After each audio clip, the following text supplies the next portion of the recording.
Hello everyone and welcome back to Wargame Red Dragon. Today we have a conquest match between myself and Loing. He's piloting South Africa, hence the title. We will be doing our utmost to smash the apartheid here and prevent them from extending it into Yugoslavia, I guess. So, no idea why these two forces are fighting historically, but that's what we've got today. So I have paratroopers heading up to Feder, I have more men on the ground to Dimitri, and some scout tanks and a regular M84A up to center, which I'm capping. So that is the only additional CV that I'm sending out, is to center. My other hope is to encounter the enemy and give them enough of the bloody nose that I can then push forward later on. But first we do see helicopters coming in. Sorry for the cat sound in the background there. Helicopters coming in from my opponent. These two sets look like paratroopers, and I could see this in-game as well, just noticing in pairs, this sort of small helicopter is usually a paratrooper in some sort of transport, and behind it we can see this is probably a scout helicopter, and that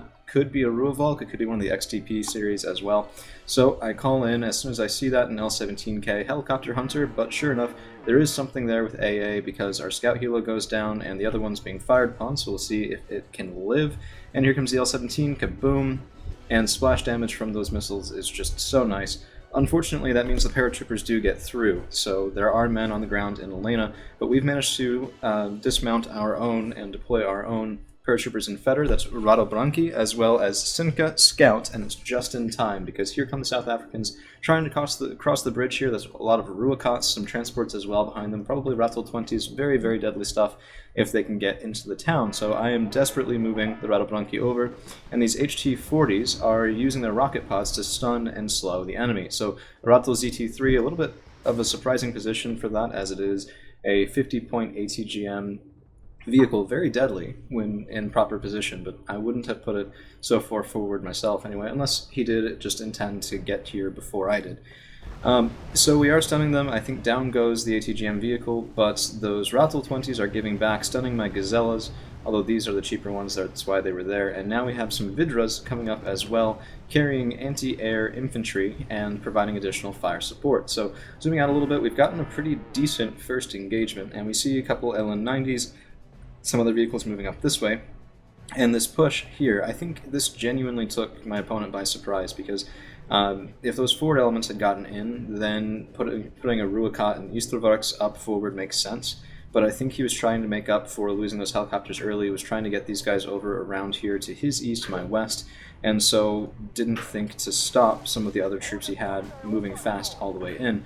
So my HG-40s do go down, that's true, but Radobranki will soon be moving up, Vidra moving up as well, and this whole sort of offensive is not going to do all that well, particularly with Senka shooting in, sniping those Mech-Inf and Ratels. A little bit of a goofy engagement there, but the Vidras will not be able to, fight that for very long, so that is very much not in my favor. Meanwhile, Ratel 20 is getting over here, probably the LN90 as well, and I do bring in a bomber. Let's see. Decent effect. We took out the Eastervarks, we took out a couple of things, but I do lose the Oreo, the bomber, so that's not exactly great. But we've demolished this entire thing. The Radobranki is moving up and taking out those AA pieces, and then shooting down what remains of this poor, lonely SASF. We're also moving up on the western side, M84ANs and M84As, and this is something I've learned from watching others, particularly Stealth and Blitzwar, although I have no claim to being anywhere near as familiar with the game as they are. Always attack, always push. Whenever you're getting a good engagement in one place, get a good engagement somewhere else. Take more ground, take more land, deal with capping it later on once you have it relatively well in hand. So speaking of capping, I've ignored this a little bit.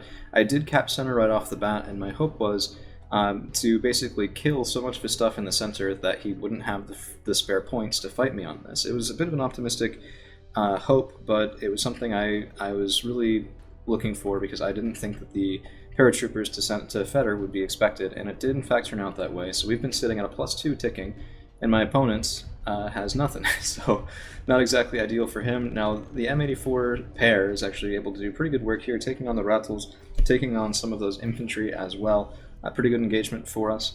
However, that isn't necessarily going to last, and I do need more scouts up there, because the M84AN is a decent scout, but it's just one, and it is vulnerable as a large tank to being targeted maybe by anti-tank planes or something like that. We find Parapathfinders in the woods, and this is the problem with infantry with grenade launchers.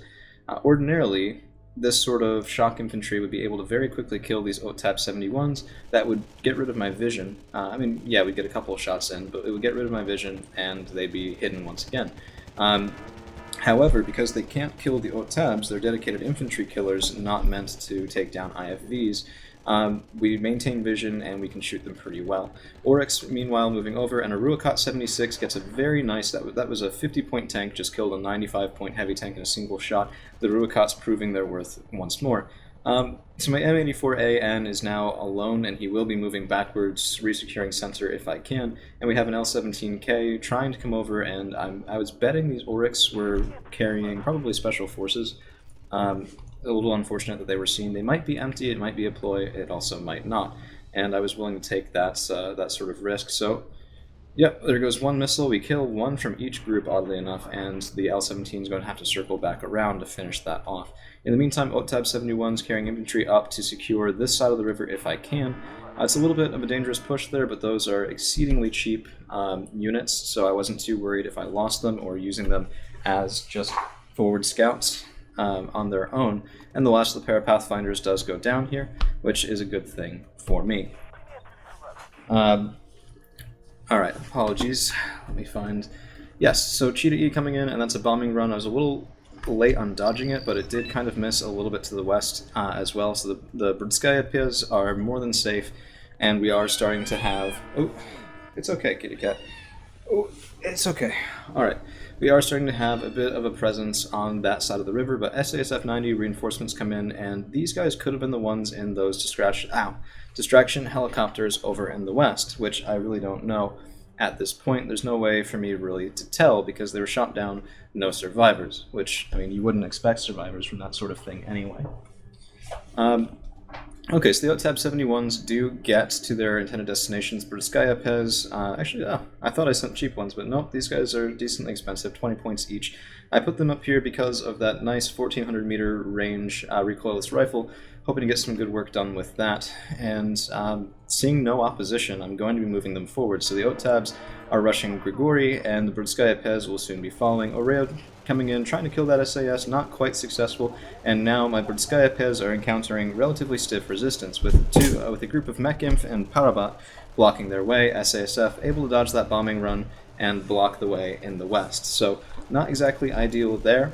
Graniciari are moving up, but that won't be enough, and so I am calling in infantry reinforcements to this town before that situation gets out of hand. We do put eyes on Casper K-Cars and Ratzel 20s as well, which is something that will be very useful here in a little bit.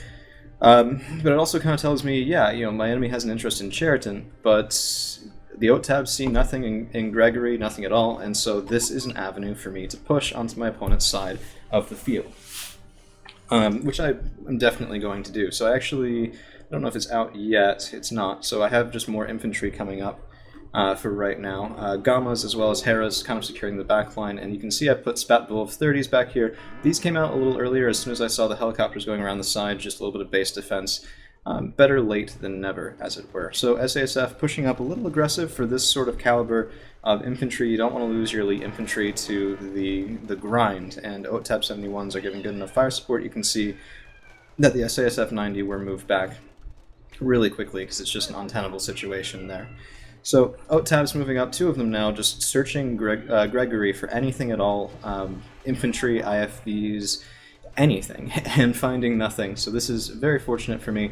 We are still ticking at a +2, and that will soon be changing because we're calling in another command vehicle. This one I believe is headed toward Dimitri, which will put us at a +4, and this is about when my opponent realizes, I think, that he is 268 points behind. Cheetah E-Bomber coming in again, and those Graniciari are going to be regretting much about their current deployment. Yep, there they go. Brdskaya Piz thankfully avoiding any punishment, but that was a rough bombing run, that's for sure.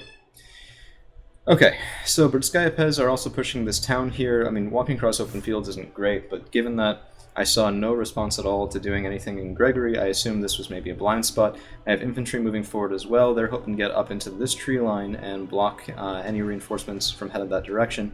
And let's see, infantry are getting close. This is a holding position here. My opponent probably should have pushed me back. I'm sure those Mekimf and Parabat would be able to burn through what's left of the Brdskaya Piz. Maybe he's a little bit nervous because he knows I have support over in those western woods there, but it's a little bit hard to say. Senka moving up and taking cheeky shots at Caspian K-Cars. It's going to take a while for them to burn through that. This is, only 2 AP. Granted, it's kinetic, so it might get a little additional strength. Oh, sorry, they're shooting at Rathels. And let's see, can they get the kill? And yeah, one goes down. Are there any infantry in there? A little hard to tell. OTAB 71s make it all the way to my opponent's base, which, I mean, if this is going to happen, that's on you, man. Taking down an XH1 Alpha, but soon taken out by, I believe that's an XTP. I think that's the one that's the... oh, it showed it just there briefly, but I wasn't quick enough to catch it, unfortunately. Mistakes were made. So I also have a... Why do I have a Vidra? Is this a misclick? He's not supposed to be there. I think I sent him back to resupply and never brought him forward again. Oh well, Butskaya Pez pushing a little aggressively. I wanted to... So as soon as that Samuel cargo came in, yep, there it was right there.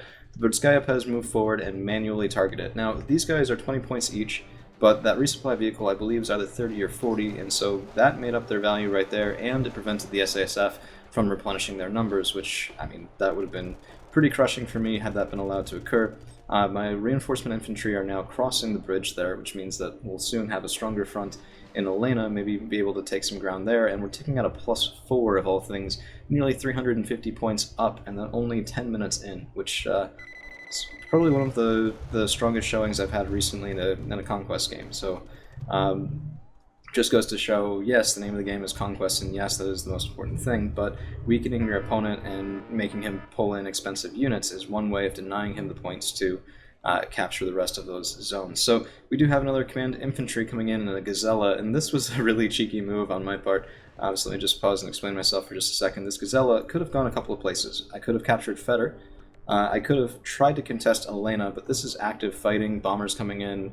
If you capture the rear end of Elena here, very often your opponent will bomb these woods, right, where they're inside the zone, or that first city block if the woods aren't successful, because that's the safest place to put them where they won't be killed by a successful enemy push. So instead, I think to myself, we have this area over in the east, bombing coming in, and that was a little rough. I should have put him over here, hit him amongst the buildings, but I bring in the Gazella, and I think to myself, where could I put this where it would be really inconvenient and potentially devastating for my opponent should I capture that zone? And that's Gregory, because one of a couple things can happen. Either he can assume that I have nothing here and I'm just being annoying, or he can assume that it's a complete hedgehog and it's a spiky bit and you can't really attack it without significant investment. And taking down that Elend 90 is a good way of getting that second to be how it goes. So I'm thinking, yeah, he might take Gregory, but it'll probably take overwhelming force and another big investment that he can't afford, as this infantry grind begins to turn in our favor. Mech Inf and Parabat are very nice and very good, but they're just being overwhelmed by sheer numbers here, as well as the support from my IFVs. Mechanized infantry, I mean, they're slow, but they can do some work when they get there. So Gazella's touching down soon. Feder just still on a bit of a holding pattern here. I should have probably shot at something or moved the Senka up, but I didn't want them killed trying to cross open ground. Butskaya Pez and Mechanizovana Pez grinding through the South African infantry, and I'm starting to feel decently confident that this game will be over sooner rather than later. Have another command vehicle headed up toward Dimitri. We're taking out a +4 of all things, and the Butskaya Pez in the back able to take out another vehicle here. Let's see what that was. Looks like another... That might have been a Scout Ruaka of all things. Eastervarks also moving forward, and that 1400 meter range recoilless rifle is proving its worth again and again and again. 80% chance to hit, 1, 2, and those Eastervarks are gone. And now we're pushing 450 points. Now, my opponent has capped Sheraton, but there's really nowhere else that's safe for him to begin getting points, because Elena's too risky. I have lots of infantry here. I have a hold on the entire western portion, which means I could send things through the western side here, pushing toward Ivan, or trying to cut him off from reinforcing Elena with relative ease. This XTP beta, I mean, this is just a bit of a Hail Mary at this point, and it does get shot down by Tabs, and, oh, that bombing run. I didn't actually notice this during game, and that's why I guess it was a bit of a mess. I mean, those bombs bracketed these infantry. They would have been dead and gone had that landed where it was intended. So a bit of unfortunate luck there for my opponent with that bombing run. But now we're moving the infantry to the east. Parabat giving a desperate defense, and Otab's crossing the bridge, trying to see if I can cut off that cargo before it can get to the front lines and start reinforcing whatever else is left in Elena. But 484 points, ticking at a +4, and that very soon is going to be game. So, well played to my opponent. Many thanks for the game. Lowing, always a pleasure. And let's take a look at what we've got for kills and losses. So, KD 1625 to 845, roughly 2-1 margin in favor of Yugoslavia. Really a rough game, particularly the start for the South Africans. So, that L17K did manage to get, okay, it was Beta A7, as well as that Scout Helo and 2 Oryx. It looks like they were empty, so it was a distraction meant to pull me away. Maybe, I mean, that was a good thing, right? So seeing those, I purchased AA for my base defense. I purchased a couple Scout helicopters to make sure nothing was sneaking up on me. Those Oryx probably paid for themselves in terms of troops that I wasn't putting up the front line, so well played there. HT-40 got a Ratel Senka. I mean, hey, that's pretty good. Killed 2 Ratel 20s and the Mekith inside, which is very nice. The Vidra, this was the transport for my AA infantry, and I'm really surprised they managed that well. I might be underestimating that IFV when it comes to a knockdown drag-out fight. Radobranki did pretty well. M84AN. Now the other M84, yeah, the M84A. Now this is a separate one, I think. Ratel 20, Mekin, Cactus, Istevark. Yeah, overall, some pretty solid kills on our side of the field. That's all we've got for today. Thank you all for hanging around. We'll see you again real soon.